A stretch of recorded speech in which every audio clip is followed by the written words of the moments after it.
Hello friends, आज हम लोग फिर से एक नया कॉन्सेप्ट सीखेंगे आर इक्विवेलेंट निकालने के लिए, जो एग्ज़ाम के लिए बहुत इंपॉर्टेंट है। और लास्ट तक देखिएगा वीडियो को, हम लोग कुछ नए कॉन्सेप्ट और कुछ ट्रिक भी बताएंगे जिससे आसानी से आप सॉल्व कर लीजिएगा।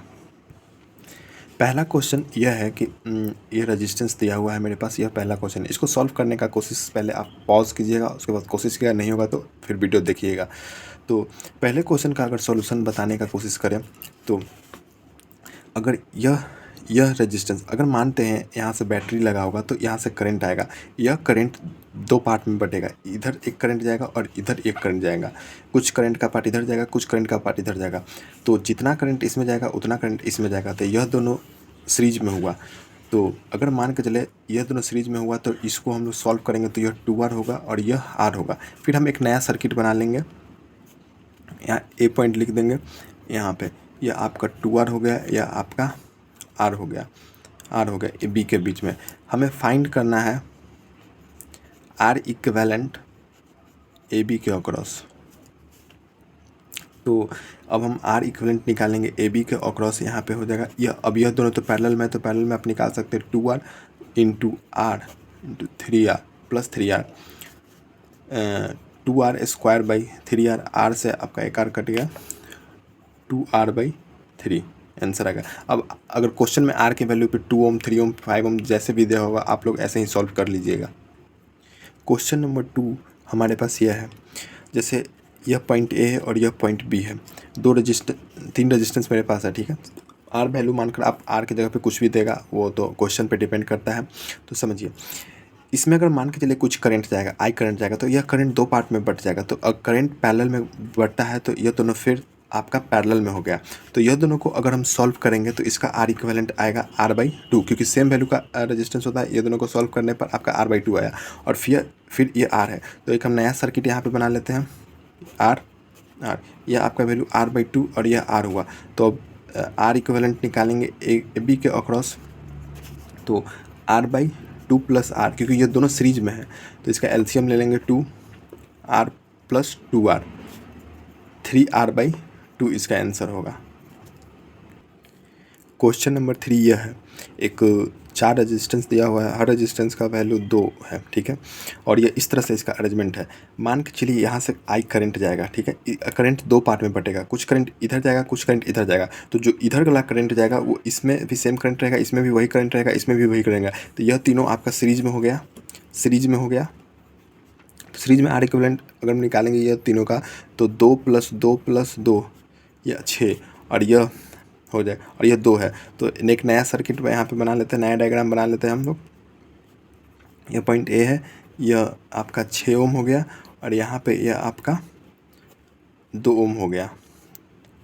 तो अब ए और बी के बीच में आर इक्वल, यह दोनों पैरेलल में था, आर इक्विवेलेंट हो जाएगा आर इक्विवेलेंट ए बी के अक्रॉस 6 × 2, 6 + 2। तो इसको सॉल्व करेंगे, 6 × 2 8 4, यहाँ पे 2 से 2 3 बार में इसका आंसर आ जाएगा आर इक्विवेलेंट ए बी के अक्रॉस आपका आ जाएगा 3/2। क्वेश्चन नंबर 4 आपका यह है। क्वेश्चन नंबर 3 और क्वेश्चन नंबर 4 सेम नहीं है, यह ध्यान देना है कि यह क्वेश्चन नंबर 3 में अगर हम बात करें तो यह एक साइड से है, और यहाँ पे डायगोनली आर इक्विवेलेंट निकालना है। यहाँ पे किसी दो मतलब साइड पे निकालना है आर इक्विवेलेंट। तो इसका अगर आंसर हम निकालने का प्रयास करें, पहले आप लोग सॉल्व करिएगा। चलिए देखिए, अगर हम मान के चलते हैं कि यहाँ से कोई करंट जा रहा है, ठीक है, तो यह करंट दो पार्ट में बटेगा, कुछ करंट इधर जाएगा और कुछ करंट इधर जाएगा। तो जो करंट इसमें जाएगा वो भी करंट इसमें जाएगा, जितना इसमें जाएगा उतना इसमें ही जाएगा। तो यह आपका सीरीज में है और यह आपका सीरीज में है, आपस में ये दोनों एक दूसरे के पैरेलल में हो गया। तो हम एक नया सर्किट बना लेंगे जिसका पॉइंट ए देंगे, यहाँ पे यह हो गया बी। तो यह 2 + 2 यहाँ पे 4 हो जाएगा, ये भी 2 + 2 4 हो जाएगा। तो इसका आर इक्विवेलेंट निकालिएगा ए बी के अक्रॉस। तो ये 4 सेम है, 4/2 = 2 आंसर आएगा। हम अब एक नया कॉन्सेप्ट सीखने जा रहे हैं जिसको हम लोग पॉइंट मेथड बोलेंगे, पॉइंट मेथड। इसमें क्या होता है कि अगर रेजिस्टेंस बीच में लग गया हो तो उसको किसी भी पॉइंट मान लेते हैं, जैसे A B C D X Y Z किसी भी पॉइंट का। जैसे क्वेश्चन के माध्यम से हम आपको समझाते हैं। कोई अगर सर्किट हमें दिया हुआ हो, अगर थोड़ा मोड़ा अजीब टाइप का सर्किट दिया होगा तो हम लोग पॉइंट मेथड से बनाने का कोशिश करेंगे, जिससे हमें ईजी होता है। ठीक है, तो एक यहाँ पे रेजिस्टेंस दिया हो और एक आपका यहाँ पे रेजिस्टेंस दिया हो। ठीक है, यह क्वेश्चन है। सबका वैल्यू अगर हम बात करें तो आर मान लेते हैं, सबका वैल्यू आर मान लेते हैं। यहाँ पे आर की जगह पे कुछ भी दिया होगा तो सेम ऐसे ही सॉल्व होगा, ए और बी। हमें फाइंड करना है यहाँ पे, find R equivalent A B के अक्रॉस। देखिए, सबसे पहले अगर हम बात करें तो पॉइंट मेथड क्या होता है कि अगर यह ए पॉइंट है तो ये भी यह ए पॉइंट होगा, यह बी है तो ये भी बी होगा। ठीक है, जब तक कोई रेजिस्टेंस बीच में ना है तो पॉइंट सेम ही रहता है। ठीक है, यह ए तो ये भी आपका ए होगा और यह बी तो ये भी बी होगा। अगर रेजिस्टेंस आ गया तो यह पॉइंट बी नहीं होगा और यहाँ पे रेजिस्टेंस ए नहीं होगा, तो हम लेट कर लेते हैं यहाँ पे एक्स, तो यह एक्स होगा, ये भी एक्स होगा। और यहाँ पे अगर लेट करें वाई तो ये भी वाई होगा। तो अब हमें यहाँ पे नया सर्किट बनाना है। हमें ए बी पॉइंट है और माने हैं क्या, एक्स और वाई माने हैं, एक्स और वाई। अब हम लोग देखेंगे कि ए बी के अक्रॉस कोई रेजिस्टेंस लगा हुआ है, ए एक्स के रेजिस्टेंस जो लगा हुआ है, ए वाई के अक्रॉस जो रेजिस्टेंस है उसको हम लगा देंगे। जैसे अगर हम बात करें तो ए एक्स के अक्रॉस एक रेजिस्टेंस लगा हुआ है आर यहाँ पे। ठीक है, आर लगा दिए हमने। फिर ए वाई के अक्रॉस एक रेजिस्टेंस लगा हुआ है आर, यहाँ पे हमने लगा दिया। फिर यह रेजिस्टेंस हमने लगा दिया। फिर वाई एक्स के अक्रॉस यहाँ पे अगर हम बात करें वाई और एक्स के अक्रॉस एक रेजिस्टेंस लगा हुआ है, वाई और एक्स के अक्रॉस एक रेजिस्टेंस लगा हुआ है। ठीक है, आर। अब यहाँ पे वाई बी के अक्रॉस एक रेजिस्टेंस लगा हुआ है तो वाई बी के अक्रॉस एक रेजिस्टेंस लगा देंगे। और तो और यहाँ पे एक्स बी के अक्रॉस रेजिस्टेंस लगा है तो एक्स बी के अक्रॉस एक रेजिस्टेंस लगा देंगे आर। हमें ए बी के अक्रॉस आर इक्विवेलेंट पता करना है। तो इस क्वेश्चन में एक और कंसेप्ट यूज होगा जो हम आगे बताएंगे, व्हीटस्टोन ब्रिज। वो जब हम बताएंगे तभी इस क्वेश्चन को सॉल्व करवाएंगे। ठीक है, हम पॉइंट मेथड पे और क्वेश्चन अभी आपको बताते हैं। व्हीटस्टोन ब्रिज का ये कॉन्सेप्ट है, कुछ देर बाद एक दो क्वेश्चन के बाद हम आपको लोग को बताएंगे फिर से। हाँ, यह क्वेश्चन एक और क्वेश्चन है, आर इक्विवेलेंट निकालना है ए बी के अक्रॉस। तो सबसे पहले हम पॉइंट मेथड मानेंगे। अगर यह पॉइंट बी है तो यहाँ पे कोई तार नहीं, ये भी बी होगा। यहाँ पे कोई रेजिस्टेंस नहीं है तो ये बी होगा। यहाँ पे कोई रेजिस्टेंस है, ये भी बी होगा। ठीक है, अगर यह ए है तो यह भी ए होगा और यह ए है तो ये भी ए होगा। ठीक है, अब इसमें ए है तो यहाँ पे तो ए होगा नहीं, इसलिए हम कोई पॉइंट मान लेंगे एक्स। यह एक्स होगा तो ये भी आपका एक्स हो जाएगा। ठीक है, अब हम आर इक्विवेलेंट निकालेंगे। अगर मान के चलते ए और बी है और यहाँ पे हम एक पॉइंट माने एक्स, जो एक्स ऊपर लिख देंगे। ठीक है, तो हम देखेंगे ए और बी के अक्रॉस रेजिस्टेंस कितना है, ए और बी के अक्रॉस। तो ए और बी के अक्रॉस एक रेजिस्टेंस है आर, जिसका वैल्यू आर यहाँ पे है। ठीक है, इसको हम लिख दिया। फिर यहाँ पे ए और एक्स के अक्रॉस एक रेजिस्टेंस है आर, ये भी मैंने लिख दिया।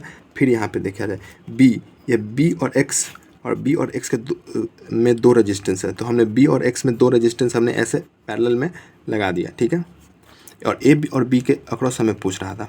अब ये तो सॉल्व हो जाएगा क्योंकि ये सेम है।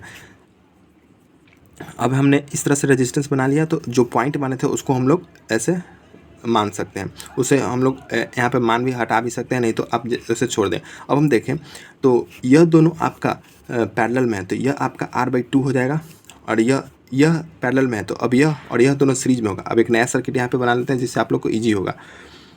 ए पॉइंट और बी पॉइंट, ठीक है, यह यहाँ पे यह r है, यह आपका r/2 है और फिर यह आपका r है।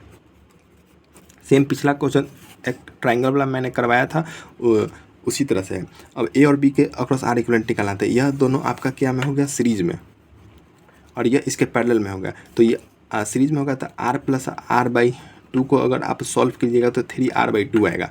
ठीक है, अभी नया एक डायग्राम सर्किट का और बना लेते हैं। ए, यह आपका 3r/2 और यहाँ पे r, तो इसे अगर r इक्विवेलेंट निकालिएगा ए बी के अक्रॉस, तो इसे दोनों पैरेलल में है, इसको फाइंड करके आप आंसर निकाल लीजिएगा। ठीक है, एक और क्वेश्चन है आपके सामने जिसके आर इक्विवेलेंट निकालना है हमें। ठीक है, तो आर इक्विवेलेंट निकालना है तो देखिए पॉइंट मेथड के हम मदद से निकालेंगे। तो अगर मान के चलिए यह पॉइंट ए है तो यह भी ए होगा, और यह पॉइंट बी है तो यह बी होगा। यह पॉइंट यहाँ पे कोई रेजिस्टेंस, ये भी ए होगा, ये भी ए होगा, ये भी ए होगा, क्योंकि इसके बीच में कोई रेजिस्टेंस नहीं आ रहा है। यह बी है तो ये भी बी है, ये भी बी है, ये भी बी है। तो अब हम यहाँ पे एक पॉइंट बनाएंगे ए पॉइंट और बी पॉइंट। हम चेक करेंगे कि ए बी के बीच में कौन सा रेजिस्टेंस लगा हुआ है और कितना लगा हुआ है। तो ए बी के बीच में एक है, ए बी के बीच में ए भी है, ए बी के बीच में ये है, तो 3 रेजिस्टेंस ए बी के बीच में लगा हुआ है। तो हम 3 रेजिस्टेंस ए बी के बीच में लगा देंगे तीनों। इससे पता चल जाता है कि कौन सा सीरीज में, पॉइंट मेथड से आपको आसानी से पता चल जाएगा कि कौन रेजिस्टेंस सीरीज में लगा हुआ है, कौन सा रेजिस्टेंस पैरेलल लगा हुआ है। तो इसका वैल्यू आर है, इसका वैल्यू आर है, इसका वैल्यू आर है। तो इसका अगर आप आर इक्विवेलेंट निकालिएगा तो यह हो जाएगा R/3। ये तीनों पैरेलल में है, ये तीनों पैरेलल में है।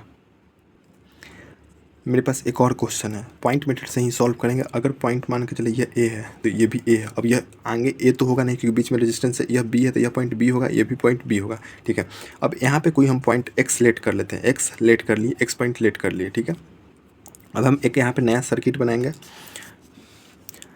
यहाँ पे ए लिखेंगे, यहाँ पे बी लिखेंगे, यहाँ पे एक्स लिखेंगे। ठीक है, सबसे पहले देखना ए बी के अक्रॉस एक रेजिस्टेंस आपका लगा हुआ है। ठीक है, ए बी के अक्रॉस 10 ओम। ठीक है, अब यह ए बी के अक्रॉस हमने लिख लिया यहाँ पे। फिर ए एक्स के अक्रॉस एक 10 और बी एक्स के अक्रॉस आप देखिएगा, बी एक्स के अक्रॉस एक है, बी एक्स के अक्रॉस 2। तो बी एक्स के अक्रॉस हम लोग 2 रेजिस्टेंस लगा लेंगे 10 का। ठीक है, अगर हम इससे में अब आर इक्विवेलेंट निकालेंगे तो ए बी के अक्रॉस आपको इजी से निकल जाए। यह दोनों पैरेलल में है। अगर इधर से करंट पैरेलल में है तो पैरेलल में अगर 10/2 हो जाएगा इक्वल टू 5। अब इसको अगर एक और निकालने का, सर्किट बनाने का कोशिश कीजिएगा तो यह वैल्यू आपका इस तरह से आएगा, इस तरह से और इस तरह से। यह आपका ए पॉइंट और बी पॉइंट, यह 10 हो जाएगा, यह 5 हो जाएगा, 10 हो जाएगा। अब तो आप लोग आर इक्विवेलेंट इसका क्रॉस निकाल ही लेंगे। जैसे 10 और 5 यह आपका सीरीज में हो गया, यह आपका दोनों सीरीज में 10 5 15 और ये इसके पैरेलल 15 × 10 25। तो 5 25 पंती 15 5 दूनी का 10। तो इसका आर इक्विवेलेंट का वैल्यू 6 ओम आएगा। जो व्हीटस्टोन ब्रिज का कॉन्सेप्ट है वो हम नेक्स्ट वीडियो में बताएंगे। आप लोग इंतज़ार कीजिएगा, नेक्स्ट वीडियो के जल्द ही आ जाएगा, 1-2 दिन में आ जाएगा। वो वीडियो देखने के बाद ही यह कंसेप्ट आप लोग को क्लियर होगा। पॉइंट इसका आर इक्विवेलेंट यह बेस्ड है किस पे, व्हीटस्टोन ब्रिज पे बेस्ड है। Question based on Wheatstone bridge. यह कॉन्सेप्ट हम अगले वीडियो में बताएंगे आप लोग को। तब तक आप लोग इस क्वेश्चन को प्रैक्टिस कीजिए जितना मैंने बताया है। आप लोग एग्ज़ाम के लिए बहुत इंपॉर्टेंट है। 10th के लिए जो करंट इलेक्ट्रिसिटी में जो इक्विवेलेंट निकालने के लिए आता है बैटरी, अगर इसी सारे क्वेश्चन में अगर हम इसके ए बी के क्रॉस बैटरी लगा दें और इसमें करंट पूछ सकते हैं, सारा चीज़ आपको निकालने के लिए बोल देगा, पोटेंशियल डिफरेंस। इसलिए पहले आप आर इक्विवेलेंट का प्रैक्टिस कर लीजिए अच्छे से। आज के लिए इतना ही।